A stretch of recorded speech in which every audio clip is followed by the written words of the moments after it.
বন্ধুরা, আজকের এই ভিডিওতে আমরা আঁকবো একটি শাপলা ফুল। স্কুলের সিলেবাসে বাচ্চাদের জন্য এটি একটা ইম্পর্টেন্ট ড্রয়িং, তাই সকল বাচ্চাদের উচিত এই নিয়মটি শিখে নেওয়া যে কিভাবে একটি শাপলা ফুল সহজ কৌশলে আঁকতে হয়। সহজ কৌশলেই সুন্দর একটি শাপলা আঁকা যায়। এজন্য আমাদের কি করতে হবে, প্রথমে দেখুন একটি ইউ আকৃতি করে নিতে হবে। আমরা কি আঁকলাম এখানে, ইংরেজি অক্ষর ইউ। এরপর কি করব, এখান থেকে সুন্দর করে হালকা বাঁকা করে নিচের দিকে নিয়ে আসব। আবার আমরা কি করব, এখান থেকে একই রকম করে নিয়ে আসব, তবে এই দাগের সাথে লাগাই দিব। এখন আমরা এর মাঝে এভাবে এখান থেকে একটি পাপড়ি আঁকবো। আমরা কিন্তু এখানে ধাপে ধাপে শিখতেছি, মোটেও কঠিন কিছু না। এরপর আমরা এখান থেকে দেখুন এই মাঝে নিচে থেকে এইভাবে একটা দাগ এদিকে দিব এবং এটা এভাবে এটার সাথে লাগাই দিব।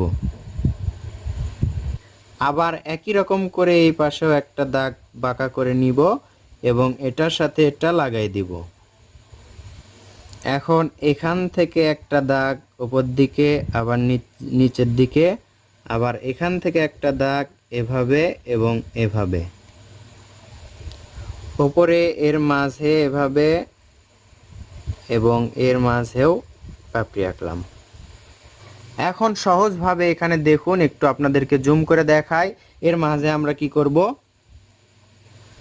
এখান থেকে এভাবে আঁকবো, এর উপরে আবার এরকম।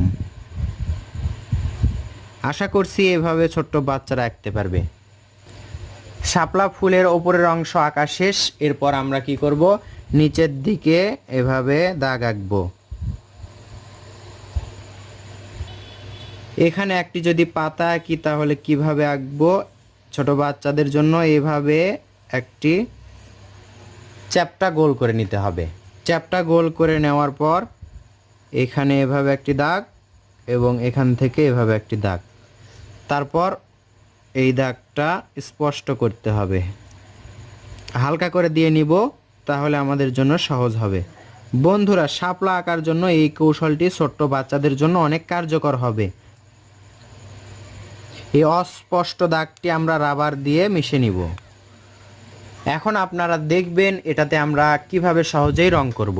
প্রথমে শাপলা ফুলের মাঝে আমরা দেখতে পাচ্ছি এই অংশে হলুদ রং করব। আমরা এই রংটা করছি কাঠ পেন্সিলের রং। এটা হচ্ছে পেট্রা কোম্পানির রং।